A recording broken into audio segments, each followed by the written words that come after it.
I, 28F, discovered that my husband Mark, 30M, has been cheating on me with my best friend Sarah, 29F, for the past year. Mark and I have been married for 5 years and have a 2-year-old daughter, Emily. We met in college and had what I thought was a strong relationship built on trust and communication.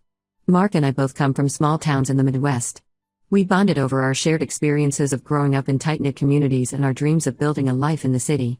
After graduation, we moved to Chicago together, excited to start our careers and our life as a couple. I landed a job at a marketing firm, while Mark started working for a tech startup. We were both ambitious and focused on our careers, but we always made time for each other. We had a weekly date night, even if it was just cooking dinner together at home. We talked about everything: our hopes, our fears, our plans for the future. 3 years into our marriage, we decided to start a family. We were overjoyed when I got pregnant with Emily. The pregnancy was tough. I had severe morning sickness and had to be hospitalized twice. But Mark was there for me every step of the way. He came to every doctor's appointment, rubbed my feet when they were swollen, and even painted the nursery himself. When Emily was born, we were ecstatic. Mark took 2 weeks off work to help with the baby. He was an amazing father from the start, changing diapers, doing midnight feeds, singing lullabies. I remember thinking how lucky I was to have such a wonderful partner and father for my child. Sarah has been my best friend since high school. We lost touch for a while when we went to different colleges, but we reconnected when I moved to Chicago. She was already living here, working as a teacher. She was single and loved being the fun aunt to Emily.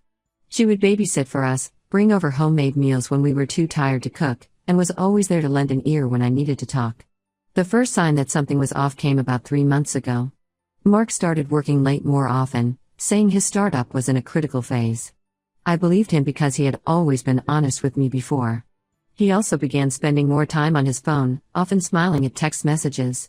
When I asked who he was texting, he'd say it was just work stuff or his buddies planning a game night. I started to feel a bit neglected. Between his long hours at work and my full-time job plus taking care of Emily, we weren't spending as much time together. I tried to talk to him about it, but he assured me it was just temporary and things would calm down soon. Last week, I borrowed Mark's laptop to check my email because mine wasn't working. When I opened the browser, I saw his email was still logged in. I know I shouldn't have, but I clicked on his sent folder. That's when I saw dozens of emails between him and Sarah. The emails went back almost a year. They started innocently enough, friendly chats about work and life. But over time, they became more intimate. They talked about their feelings for each other, planned secret meetings, and even discussed a future together. There were even a few intimate photos exchanged. I felt like my whole world was falling apart. I couldn't believe that the 2 people I trusted most could betray me like this. I read through all the emails, feeling more devastated with each one. They had been meeting at hotels, having lunch dates while I was at work, even sneaking moments together when Sarah was supposedly babysitting Emily. I confronted Mark as soon as he got home from work. At first, he tried to deny it, saying I was misunderstanding things. But when I showed him the emails, he broke down and admitted everything. He said it started as just friendship. Sarah had been there for him when he was stressed about work and feeling overwhelmed with being a new parent. He said he never meant for it to develop into an affair, but one thing led to another. Mark begged me for forgiveness. He said he would end things with Sarah immediately and that he still loved me. He suggested couples therapy, saying he wanted to make our marriage work. But I was too hurt and angry to even consider it. I told him to get out of the house and stay with his parents until I figured out what I wanted to do. The next day, I called Sarah. She answered cheerfully, not knowing that I had discovered her betrayal. When I confronted her, she started crying and apologizing. She said she felt terrible about what they had done and that she would do anything to make it right. I told her that our friendship was over and that I never wanted to see or hear from her again. Now, I'm staying with my sister, unable to face going back to the house I shared with Mark. Emily is confused and keeps asking for her daddy. It breaks my heart to see her like this, knowing that her world has been turned upside down because of her parents' actions. I'm not sure what to do next. Part of me wants to try and work things out with Mark for the sake of our daughter. We built a life together, and the thought of throwing it all away is terrifying. But another part of me knows that I can never trust him again. Every time I close my eyes, I see the emails, the plans they made behind my back. My family and other friends have been supportive, telling me to take my time and not make any rushed decisions. But I feel like I'm in limbo, unable to move forward or go back to the way things were. I keep replaying memories in my head, wondering if there were signs I missed. Were they laughing at me behind my back this whole time? I've been thinking about filing for divorce, but I'm scared of being a single mom. I have a good job, but I'm not sure if I can manage everything on my own. Plus, I'm worried about how a divorce would affect Emily. She's so young, will she even remember a time when her parents were together? Mark has been calling and texting nonstop, begging for another chance. He says he'll do anything to make it right, including going to couples therapy and changing jobs so he'll never have to see Sarah again. But I'm not sure if I even want to try. The betrayal feels too deep, too personal. Sarah has also been trying to reach out, sending long emails explaining herself and asking for forgiveness. She says she values our friendship more than anything and that she'll never forgive herself for hurting me. I haven't responded to any of her messages. I can't even bear to look at them. I feel like I'm stuck in a nightmare that I can't wake up from. Every morning, I wake up hoping it was all a bad dream, only to remember that it's my new reality. I've lost my husband, my best friend, and the future I thought we were building together. I'm trying to stay strong for Emily, but when she's asleep, I break down. I cry until I have no tears left, feeling utterly lost and alone. I never thought I'd be in this situation, and I'm struggling to find a way forward. I keep thinking about our wedding day, how happy and in love we were. We wrote our own vows, promising to always be honest and faithful to each other. Mark's words echo in my head now, a cruel reminder of how easily promises can be broken. I'm angry, hurt, and confused. I'm angry at Mark for throwing away our marriage, at Sarah for betraying our friendship, and at myself for not seeing what was happening right under my nose. I'm hurt that they could do this to me, to our family. And I'm confused about what to do next, how to move forward from here. Right now, I'm taking it one day at a time, trying to focus on Emily and my job. But the pain and betrayal are always there, lurking just beneath the surface. I'm trying to eat and sleep, but it's hard. I've lost weight, and I have dark circles under my eyes from sleepless nights. I'm not sure what I'm looking for by posting this. Maybe just some advice or words of encouragement. Has anyone been through something similar? How did you get through it? Is there any hope for salvaging my marriage, or should I just cut my losses and move on? Any advice or support would be greatly appreciated. I feel so alone and lost right now. Update 1. Thank you all for your supportive comments on my last post. I really appreciate the kindness of strangers during this difficult time. A lot has happened in the past 3 weeks, and I wanted to give you all an update. After my initial post, I decided to file for divorce. It wasn't an easy decision, but after a lot of soul-searching and conversations with my family and close friends, I realized that I could never trust Mark again. Staying in the marriage would only lead to more pain and resentment, not just for me but for Emily too. I hired a lawyer and started the process. It's been overwhelming dealing with all the paperwork and legal jargon, but my lawyer has been patient and helpful, explaining everything step by step. We're working on the division of assets and figuring out a custody arrangement for Emily. Mark didn't take the news well. He showed up at my sister's house late one night, clearly drunk. He was crying and begging me to reconsider, saying he'd do anything to save our marriage. He tried to force his way into the house, which scared Emily. I had to call the police to remove him from the property. It was a messy and emotional scene that left me feeling even more certain about my decision to end our marriage. The real shock came a few days later when I received a call from Sarah's husband, Tom, 31 M. It turned out that Sarah had confessed everything to him after I confronted her. Tom was devastated and angry, much like I was. We met up for coffee to talk about what had happened. During our conversation, Tom revealed something that turned my world upside down once again. Apparently, this wasn't the first time Sarah had cheated on him. She had a history of affairs, including one with her boss a few years ago. Tom had forgiven her then, thinking it was a one-time mistake. He showed me text messages and emails he had found, proving Sarah's pattern of infidelity. But here's where it gets even more complicated. Tom told me that Sarah is pregnant, and she's not sure if the baby is his or Mark's. The timing lines up with both her relationship with Tom and her affair with Mark. I felt like I had been punched in the gut all over again. The thought of my soon-to-be ex-husband potentially having a child with my ex-best friend was almost too much to bear. I immediately called Mark and confronted him about the pregnancy. He broke down and admitted that he knew about it but was too afraid to tell me. He said he wasn't sure what he was going to do if the baby turned out to be his. He apologized again, saying he never meant for things to get this complicated. This new information has made the divorce proceedings even more complex. My lawyer is now pushing for a paternity test to be included in the divorce agreement.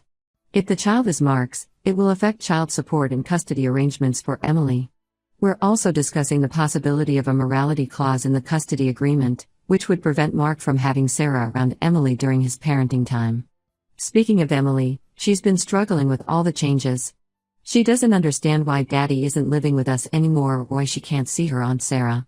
She's been having nightmares and acting out at daycare. It breaks my heart to see her so confused and upset. I've been trying to explain things in a way she can understand, but it's hard to know how much she really comprehends. I've been seeing a therapist to help me cope with everything.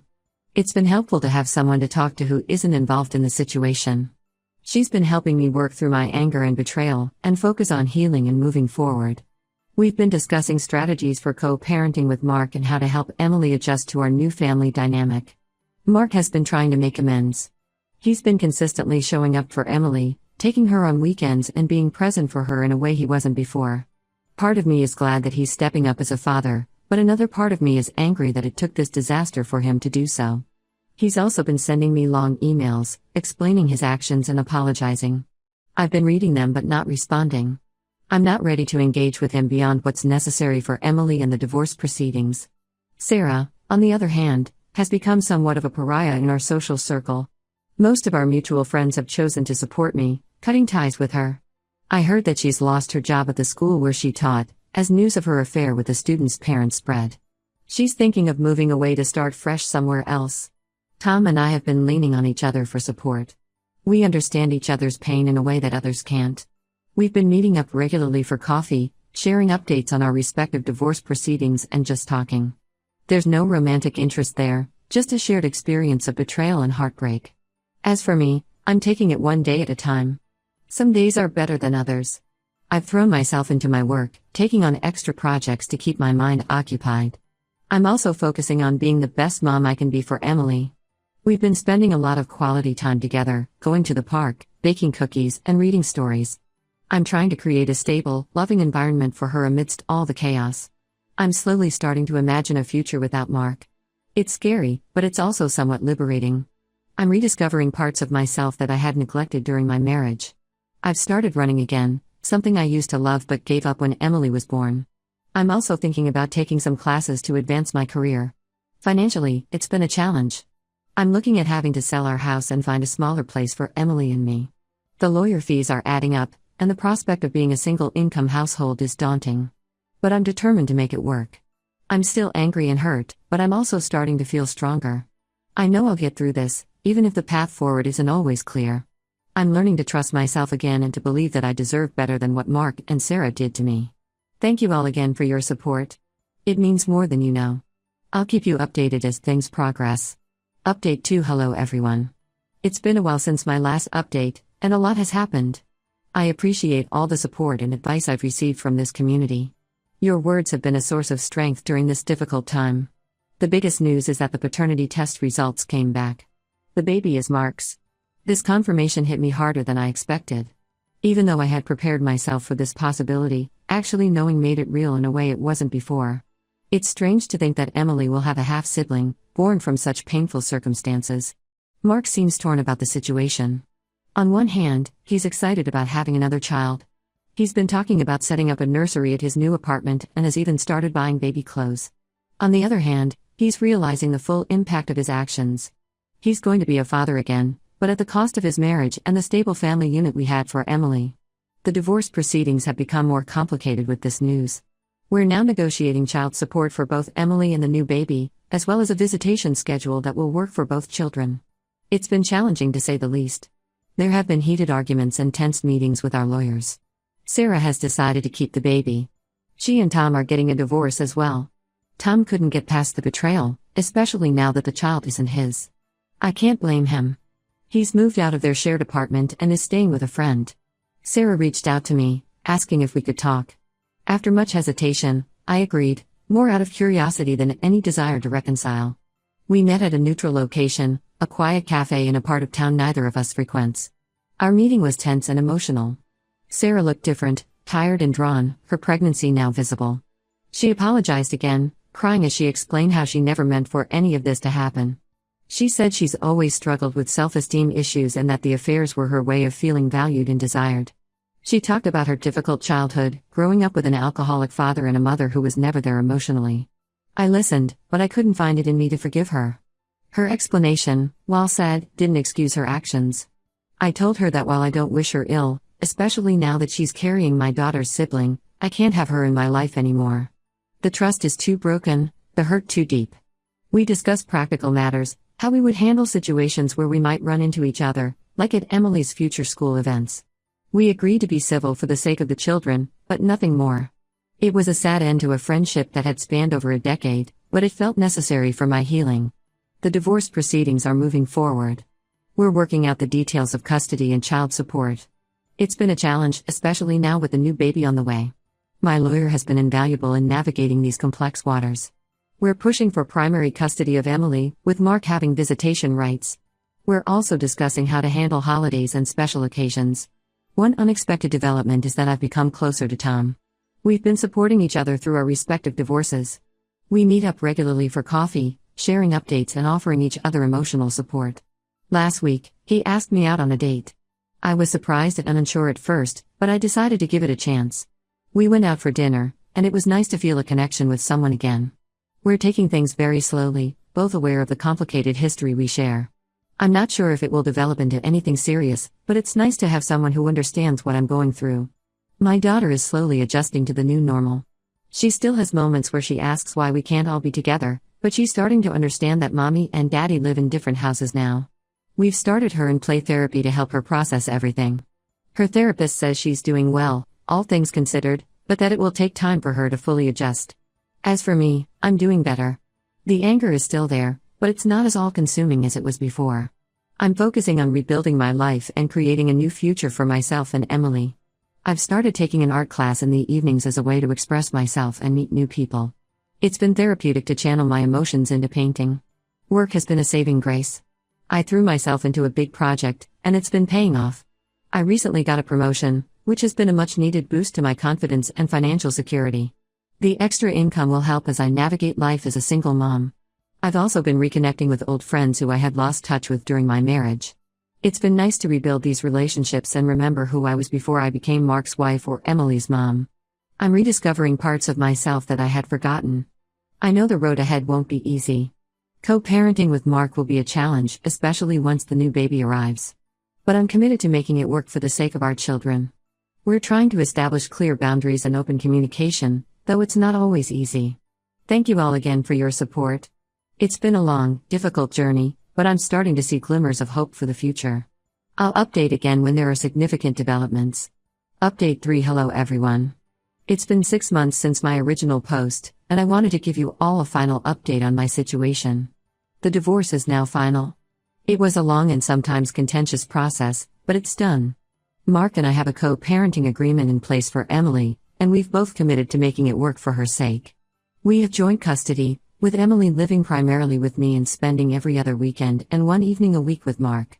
Sarah gave birth to her and Mark's baby boy last month. They named him Nathan. It was a difficult moment for me, knowing that my ex-husband had a child with my ex-best friend. But I'm working on accepting it as part of our new reality. Emily is excited about being a big sister, even if the circumstances are complicated. She's met Nathan a couple of times during her visits with Mark, and she seems to like him. Co-parenting with Mark has its challenges, but we're managing. We communicate mainly through a co-parenting app, which helps keep things civil and focused on Emily. He's been consistent with his visitation and child support, which I appreciate. We've had a few disagreements about parenting decisions, but we're learning to compromise and put Emily's needs first. Sarah and I have no contact beyond what's absolutely necessary regarding the children. It's better this way.